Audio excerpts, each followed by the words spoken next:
Alright, so let's do a bit of an update, shall we? Central locking doesn't work on the clip, as they call it. The electronic circuit's inside there, but it doesn't work. I've replaced the battery on it, but it doesn't work. So I just wanted to show you the things that I've done on the van. It's a mess in the back. You'll notice it's no longer on ramps.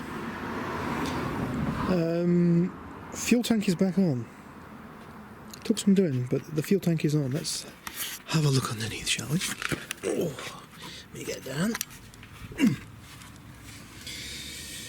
Yeah, so that's what I did. Bit of pipe lagging to stop it from chafing, and it's not the best thing in the world, but it'll do the job. No drips, no leaks, that's nice. The exhaust does hit the heat shield, which is not good. That rubber there is not ideal, sadly. I don't know if you can see that, but it does hit the heat shield. It should be hanging down, but it's hanging to the side, and that's because of the little weld repair job that I had to do to it, because it snapped there. Sadly, it's not been welded on in the right orientation, so to speak, so it hits. I've got to either extend or yeah, I've got to sort of like lower make this piece shorter, because it's that hits. If I was to grind that off, that's not supporting anything at the moment, that piece. So if I grind that off a little bit and then let it drop down, so the rubber was, how do you say, holding it, you know, actually downwards, and then weld it back on in situ. Hopefully that will get it to work. Underneath the fuel tank, I have done considerable amounts of undersealing. This fuel tank, this yellow thing, basically, the thing that holds the fuel tank on, that needed some extensive welding. There's some plate on it over there. It was pretty rough. But I also went and, you can see this, but I drilled 2 holes into it, and I have injected, I've got loads of Waxol, Hammerite's Waxol. So I injected loads of Waxol into it. Now I'm not using Waxol on the van, I'm actually using Dynax, made by, is it Built Humber? Amazing products, I really recommend their stuff. Always have done, always will. Okay, yes. You can see I've run some in there. Oh, there's a chap on the, I can't remember your name now, sorry dude. There's a chap on the Facebook group, the Dispatch Camper Conversions, I think. All of this damage on here, I'm pretty sure, was done by a jacking mishap, as you so well worded it. Yeah, so as you look up, you've got the bungs that are just here, look. There's a couple of them, there's one there, well, there's 2 down there, 1 here, another one up here. Don't think there is any more. Oh yeah, there's a bung up there which you could probably take out as well. What I'd do is I would take these bungs out and give it a good slushing around inside there with whatever your favourite cavity waxing or oil or whatever it is you want to run in your sills. I recommend, like I say, that Dynax.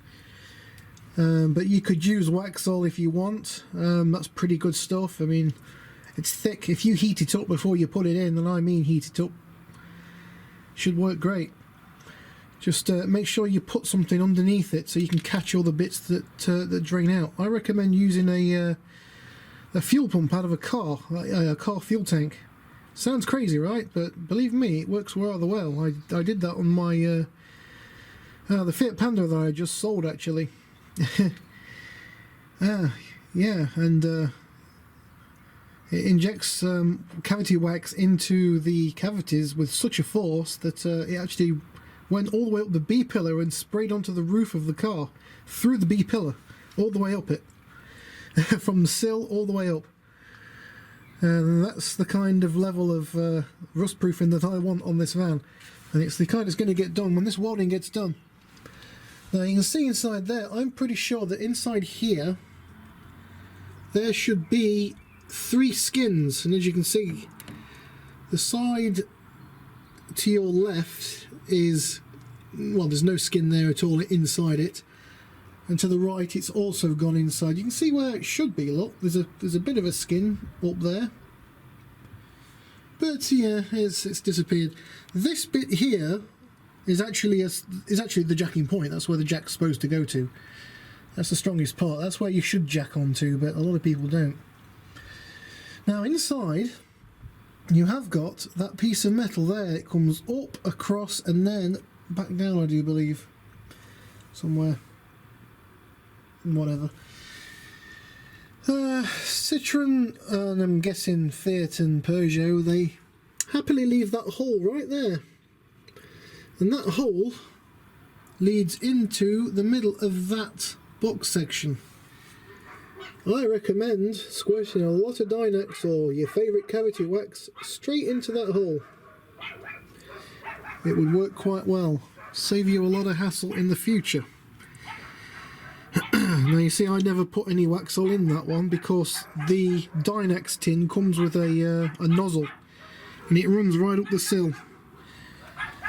Little dog is going crazy. Right.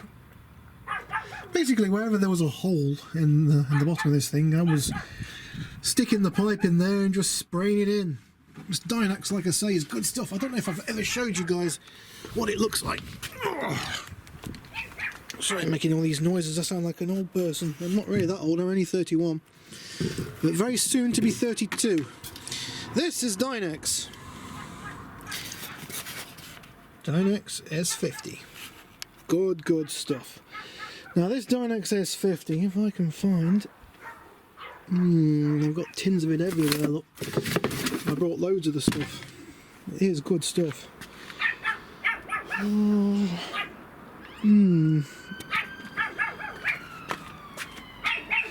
Just a sec, let me try and find one. Right, so this is Dynex. This is the little thing they give you with it. That's nice because you can run that, like I say, up inside the chassis of the vehicle and everywhere. Gives a nice spray, 360-degree spray out of it. So it does work rather well. Yes, I'm coming, hold on. Everyone always wants me.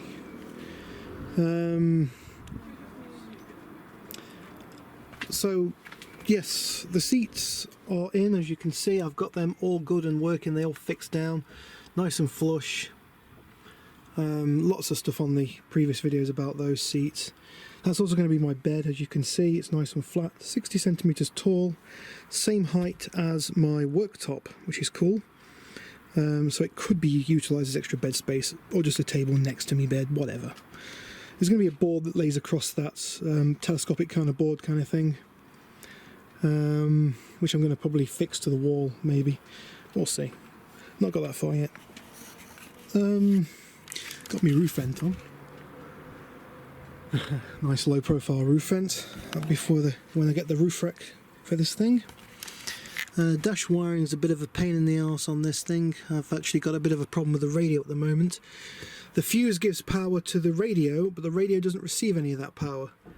So somewhere between the radio and the thing, it's broke. Only on the Ignition Live though. The permanent Live is fine. So I've got to work that out. Still considering putting cruise control on this thing. I'm pretty sure that's for the cruise control stalk. All I need to do is get myself another brake switch, one of those things, for this next hole along, and then click that into it. That should give me cruise control, hopefully. I have to keep scratching my nose because I've got hay fever. It's killing me at the moment. Dash is only a part because I'm thinking of fitting my alarm up here somewhere. Alarm wiring on this thing is quite cool because looking at the bank doors, I found out that the alarm, the central locking, all it does is it just reverses the power to the motors. So it just literally, it's like power going in to lock, and then power switched around to unlock. So, you know, lock, unlock. It just literally flips the power around. That's through these two contacts that's just here. If I can find where those two contacts go to, I'm hoping they run into here somewhere. Just a nice continuity check should sort that out. Find the two wires, attach my motor actuating wires for my alarm. I should be able to get on the fob aftermarket alarm. Obviously in there somewhere I need my indicator feeds and other things as well. We'll figure that out later. I'm pretty sure I can do that. Wire up for exterior illumination as well. I'm getting some fog lights for this. I've got so many blanks in the fuse box where relays and things should go, and there's nothing there. Yeah, anyway, I best go and aid my sister in putting up, of all things, a dovecot. We're not rich by any means, guys. Believe me, I wish we was. I wouldn't be messing around with vans that are knackered. I would have bought one that's absolutely pristine with no miles on it. Still would have gotten one of these, I think. Don't think I would have not got a new one because I purposely didn't want to get the DPF. Yeah, the fridge. Oh, I keep talking about this thing. You guys wanted to know how far out it would stick out from the from the wall. Well, you see how it is there. That fridge is going to be in that gap. So I've calculated it's going to come out to about this high. So just over halfway on this door. Should give me just enough space to slide in with this door being open. Nice and good.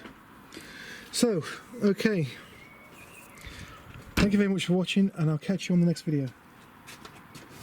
Peace out.